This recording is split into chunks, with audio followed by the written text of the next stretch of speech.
Today we're going to talk about what I read in January and what I thought about them.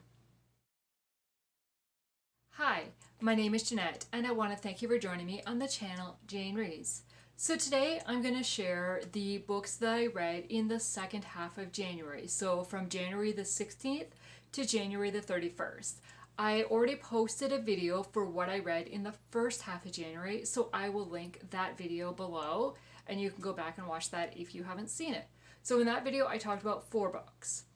I read 5 books, I had to think about that. I read 5 books in the second half of January. So the first 3 books I read were a series.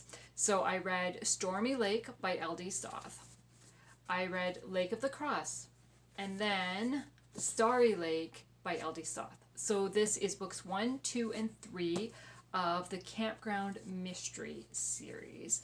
And as this book says, it is a local to me author, and I actually had this one signed at one point in time. So that was really cool.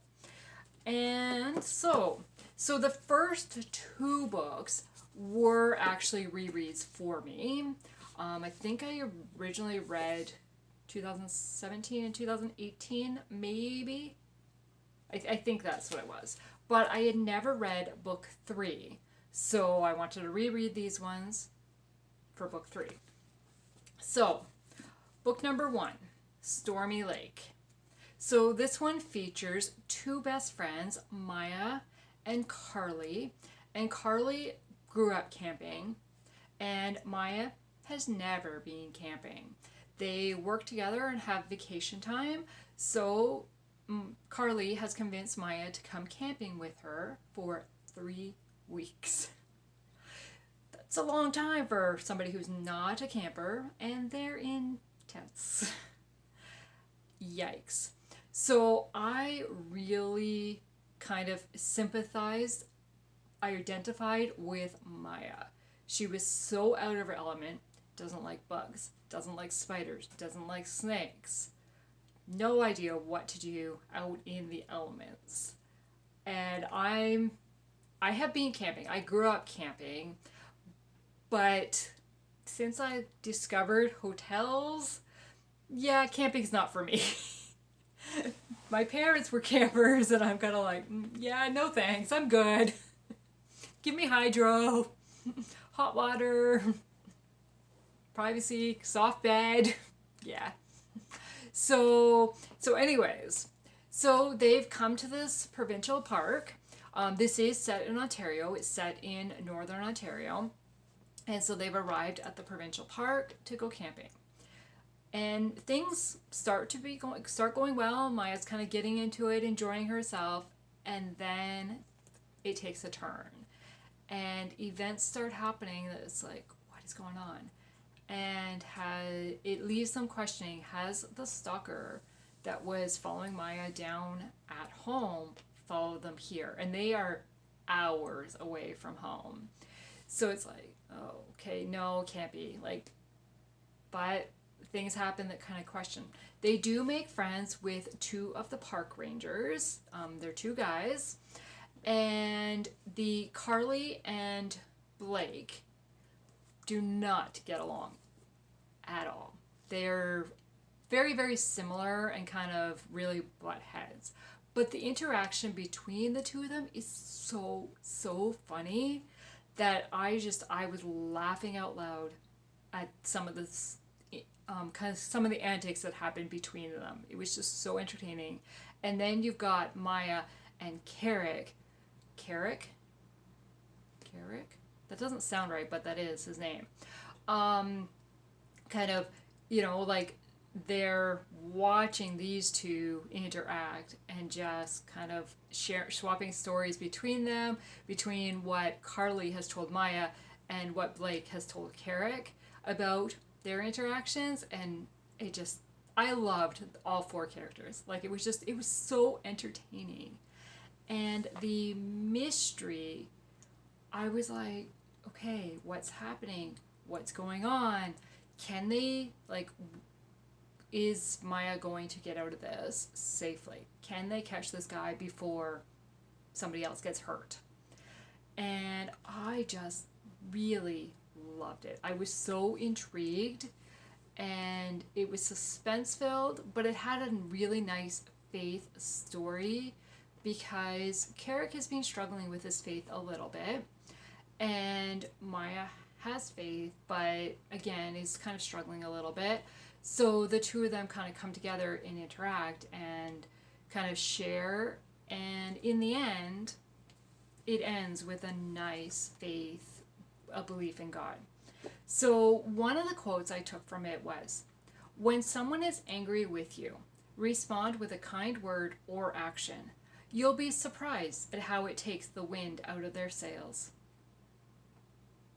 So I really enjoyed this, and I gave it 4 stars because I really enjoyed following along. And I think if it wasn't for the camping aspect, I probably would have enjoyed it even more than I did. But because I'm not a camper, but I really felt like I was there. Like, it was really well done descriptions. So then I picked up book number 2, which is The Lake of the Cross. Now this one features Blake and Carly and kind of picks up from where book 1 ends. It takes place at a different campground. Carly has completely changed her job and is now working at this campground, and Blake is he's got another job as well, and they happen to run into each other. This one takes place a number of years later after book 1. And I really wanted to read this. Like, I remember after I finished this one initially, I remember patiently waiting for this one to come out because I really liked the 2 characters. When I read it this time, I couldn't wait to move on, but I didn't remember much of this book other than who the characters were. And I really enjoyed that because it really got me rooting for the characters again. I really like Blake and Carly. And can they get together? Can they get past their differences and learn to work together? And will they form a relationship? Will they? I don't know. Every time it was looking like, yes, it's going to work out, something happens or someone gets in the way, and it's like, I had hope. I had hope. And there is another mystery going on in this one. There is a side character of Harrison who I didn't know whether to trust or not. At times it was like, okay, yes, I like him.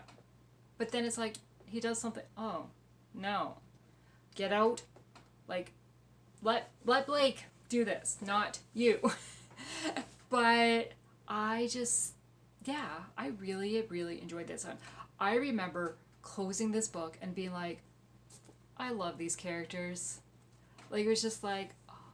And there is another character, Henry, who is an older guy, who Blake is taking fishing. And Henry comes up with the strangest comments and just very off the wall, but his humor and then his deep insight and guidance for Blake was like, wow, like it was the wise older man, but with humor added in. And I loved his character. He says something to Blake that kind of really seems like off the wall. Like, well, you just wait in before the next full moon, which is a month away, something's going to happen to Blake. And Blake's like, yeah, whatever. Well, I'm not going to tell you because it will ruin the story. But yes, I love this book. I really loved this book. And I don't want to share too much because I don't want to give away what happens. But there's a few characters. You're at a campground and it's like the park rangers you're kind of focusing on. So there's a group of people. And there's Harrison, who I wasn't sure about whether to like or not like, whether to trust or not trust. Then there is Raven, who I couldn't stand. It was like, just go away. I tried to root for you in the beginning, but now every single action just rubs me. Nope, go away. Then there is another character who disappears, and it's like, what happened to that character? And are they okay? Are they not okay? So many characters, so many emotions. I loved it. And again, there is a very strong faith element in this. And the quote that I took is, Jesus is the way, the truth, and the life. If you confess with your mouth that Jesus is Lord and believe in your heart that God raised Jesus from the dead, you will be saved. Saved from spending eternity apart from God. So that's just an example of the strong faith message that is shared in this book. So then, once I finished this one, I picked up book number 3. Now, this is the one that I had never read. Oh, if I didn't say, I gave this one 5 stars because I absolutely loved this one. So then I picked up number 3, which is Starry Lake. So this one picks up with Harrison being the main male character. Then there is Lily, who is a single mom who is camping with her 10-year-old daughter, Jasmine. Now, Jasmine is a really smart kid, very book smart, almost with photographic memory, very inquisitive. And Lily, the mother, tells Harrison that sometimes the teachers don't know how to handle her because she just speaks her mind and tells them when she's wrong, when they're wrong, which is really interesting. And kind of, kids don't hold back, right? Kids say the darndest things. And so they go on a bird watching adventure, and Jasmine and Harrison kind of have a bonding moment. And the person that's leading the bird watch is kind of points out a certain bird and has the wrong name for that bird. And Jasmine pipes up and says something, and Harrison just was like, can't hold back laughing, right? And so the interactions between the two of them are really funny and entertaining because Harrison's supposed to be the adult, supposed to be the example for this 10-year-old child, and he's starting to act like a 10-year-old child. But that's okay, because I grew to really like the character of Harrison, and I loved Lily and Jasmine from the moment of meeting them. And kind of you get to know a little bit of Lily's background, and then her ex-husband shows up and tries to take possession of Lily and tells her what to do and says, no, you can't, we're together. But he's the ex and has ignored his daughter for the last year. And now all of a sudden it's like, you're here in the picture and what do you want, right? And as soon as he finds out that Lily is in trouble, that there is a stalker after her, he runs without a second thought for the safety of his daughter. Never mind his ex-wife, but his daughter. Wow, what a coward. So yeah, I really enjoyed these stories. The strong faith element, because Lily is a Christian, Harrison is searching. After the way book 2 ends, Harrison is searching in this one. And in the end, he does discover God and a faith, and kind of why things have worked out the way they worked out. Yeah, it's 4 stars for me. I love that the campground aspect of it did not take anything away from me, because even though I'm not a camper, I really liked kind of being out in the outdoors. Now, this would have been the perfect book to read in August, September, kind of at the end of summer and camping and under the full moon and stuff. Like, it just, yeah. But I read it in the winter. That's okay. I'm not going to go camping anyways. So, after I finished that one, I picked up Bleachers by John Grisham. This is a very football heavy story.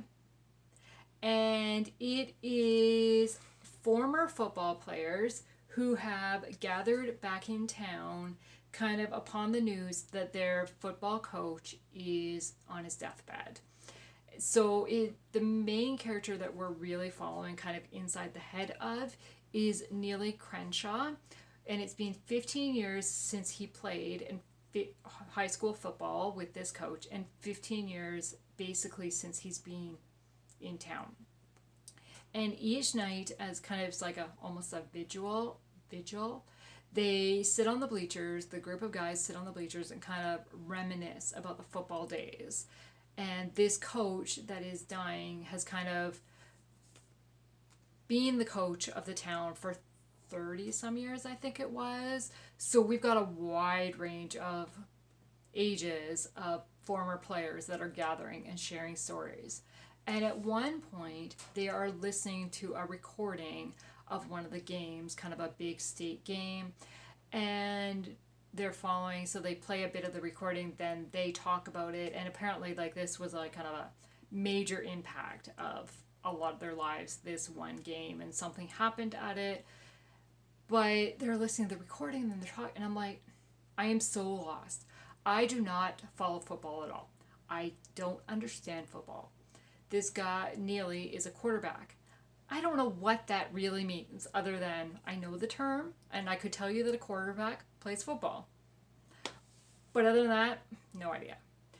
And so it was like when they start talking about the plays or they're, like describing the plays, how it went, I was like, I have no idea what's happening. No idea whatsoever.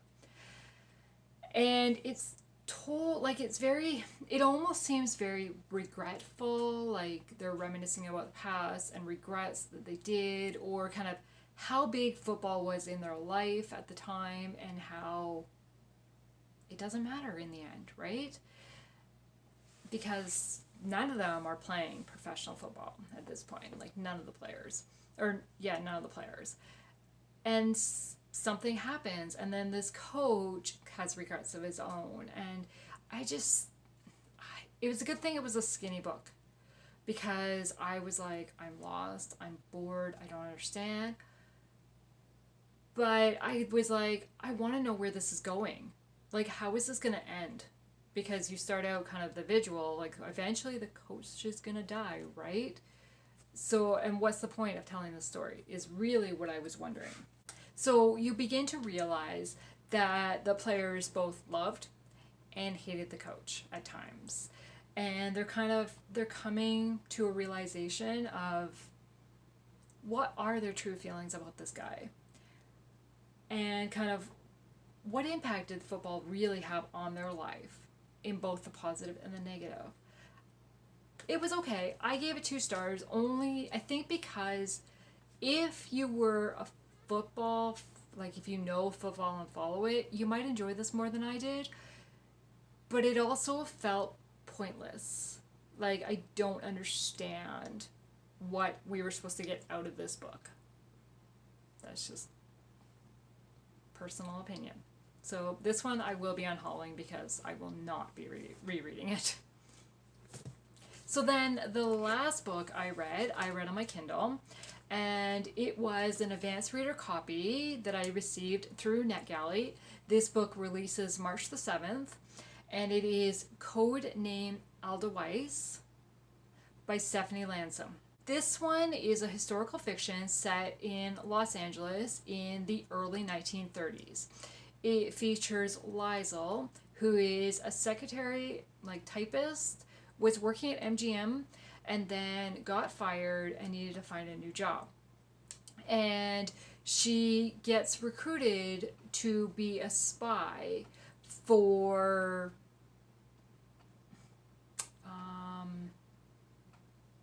the guy's name is Leon Lewis, and she is kind of trying to stop the Nazis from taking over, and they want to come over from Germany and kind of take over and get rid of all the Jews.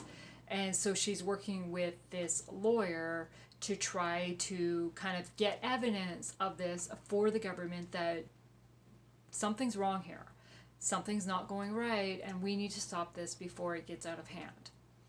And then there is another person that we get to know, and his code name is Agent 13. And we know that he is also a spy working undercover in this Friends of New Germany, which is basically kind of the Nazis coming in, but not, they're trying to hide that they're Nazis and kind of take over, right? Secretly take over. So then he's working in here trying to get evidence that this is their goal, this is what they're doing. So while I kind of enjoyed the premise of the story, and I liked Liesl at the beginning. I really kind of wanted to root for her. She's got 2 young kids at home. She doesn't know whether her husband is alive or dead. Did he get killed, or did he just leave her by choice? Then she has her mother that she's looking after, and then her younger brother is living with them, but not really contributing to the household. So she's got a lot of weight on her shoulders to kind of keep the house going so that they don't end up desolate on the street. And she gets roped into this basically by kind of the bribe of, well, I'll have you some income if you do this for me. And I really kind of liked that part of it, but it moved really, really slow. And I had a really hard time understanding kind of exactly what was happening and following. Like, it just didn't flow nicely for me. And most of the story is told like, Agent 13 and Agent 13. And then it was just like we're not supposed to know who Agent 13 is. We just know that he's a guy working undercover there, and Liesl doesn't know that there's this other person, and he doesn't know that she is working undercover. But things are kind of, and I'm like, I totally know who Agent 13 is. You may not tell me what his name is among the Germans, but I figured it out. And once it kind of was revealed who he is, I was like, well, I could have told you that. And I don't know, maybe it was supposed to be that way. Like, maybe it was supposed to be easy to figure out. I'm not sure. I don't know. I have such mixed feelings on this book because I love the story premise. And, I mean, we all kind of know what happened with the Nazis, right? And we don't want to cheer for the Nazis. We want the good guys to take over. And it's kind of the premise, if, for Liesl, what kind of learns, if I'm not doing it, who's going to do it? If not me, then who? If we don't stand up against the bad things, what's going to stop the bad things from happening? Somebody has to. And she's kind of, as kind of events happen, she's realizing more and more how she was turning a blind eye to it a little bit and kind of allowing it to happen. And it was like, and then she gets on board for this and really kind of gets on board. It's no longer about the money per se. It's like, no, this is wrong. What's happening? So I loved that premise of it. But I really struggled with the story. I don't know if it was just too long or it just dragged at times and it was hard to know what was going on or kind of exactly what was happening. But I loved the thought of it and the idea of it. I'm just not sure about the execution of it. At one point, because it was an advanced reader copy that I received, I did not want to give up on it. But I really, really debated about DNFing this because I was at the 30% mark. I was so bored and not really understanding what Liesl was supposed to be doing or what she was doing. It was just, there was marks in shorthand, and I left the message in the mailbox or in the post box. What message? what secrets have you found out for this person? I have no idea. So it was like, I don't know. But I kept going, and then I got to the 40% mark, and I'm still like, I don't know. But then as I got, like, I think 60, 70%, it was like, okay, no, I'm going to finish this because it's getting, it's kind of picking up a little bit more, and no, what's going on? Now, I also don't know how realistic kind of what they did to stop the event that was happening. I don't know if that's really plausible, if they would have been able to get away with it the way they did. I don't know. I question it.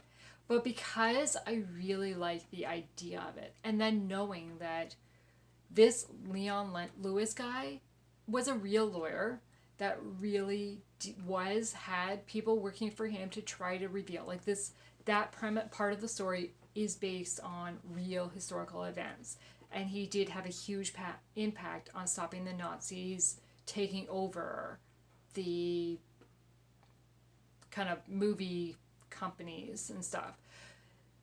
So I think because that part was true, it was like, I just don't think the storyline was executed for me the way I would have enjoyed it.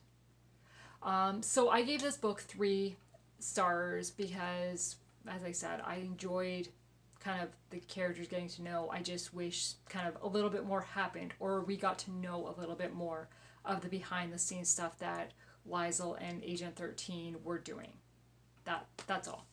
So those were the 5 books that I read in the last half of January.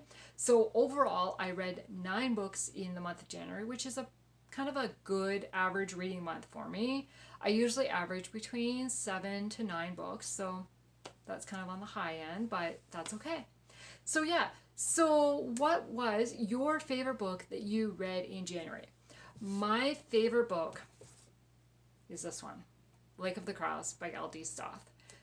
If you can, I will link this book, I will link Amazon in the description below, because it's a little bit harder to find because it is a Canadian print. It's printed by Word Alive, and it is a local Ontario author. So yeah, I will link it so that you can kind of pick up the series if you want to.